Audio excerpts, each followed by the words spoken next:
to our happy place, filled with love and Jesus' grace.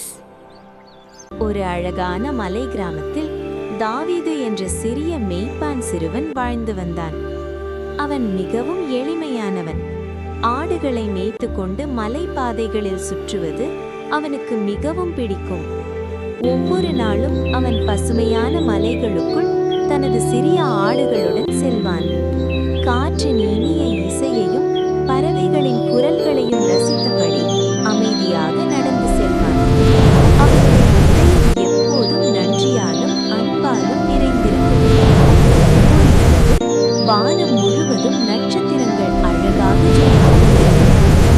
தாவீது மலை மேல் அமர்ந்து அந்த அழகான வானத்தை பார்த்து கொண்டிருந்தான். அப்போது திடீரென்று வானத்திலிருந்து ஒரு பிரகாசமான தங்க ஒளி பூமியை நோக்கி விழத் தொடங்கியது. அந்த ஒளி அருகிலுள்ள மலைப்பாறைகளின் நடுவே வந்து நின்றது. தாவீது மெதுவாக அங்கே சென்றான்.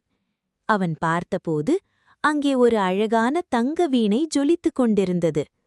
அந்த வீணை சாதாரண இசைக்கருவி அல்ல. அதிலிருந்து மென்மையான பொன்னிற ஒளி வெளிவந்து கொண்டிருந்தது. தாவீது அதை மெதுவாக தனது கைகளில் எடுத்தான். பிறகு அவன் வீணையை மெதுவாக வாசிக்கத் தொடங்கினான். அந்த இசை மிகவும் இனிமையாக இருந்தது. வீணையின் ஒவ்வொரு இசையும் ஒளி அலைகளாக மாறி கிராமம் முழுவதும் பரவியது.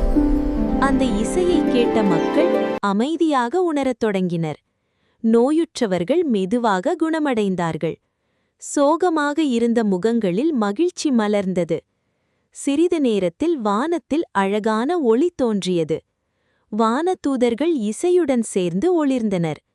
முழு இரவும் மந்திர மகிழ்ச்சியால் நிரம்பியது. அப்போது தாவீது ஒரு முக்கியமான உண்மையை புரிந்து கொண்டான். கடவுள் கொடுத்த திறமை மற்றவர்களுக்கு உதவ பயன்படுத்தப்பட வேண்டும் என்பதை அவன் உணர்ந்தான். அன்று நாள் முதல் தாவீது தனது இனிய இசையை மக்களுக்கு மகிழ்ச்சியும் நம்பிக்கையும் தர பயன்படுத்த ஆரம்பித்தான். அன்பான குழந்தைகளே, கடவுள் ஒவ்வொருவருக்கும் ஒரு சிறப்பு திறமையை கொடுத்திருக்கிறார். அந்த திறமையை நல்லதற்கு பயன்படுத்தும்போது உலகம் இன்னும் அழகாக மாறும். லைக் பண்ணுங்க, ஷேர் பண்ணுங்க, சப்ஸ்கிரைப் பண்ணுங்க.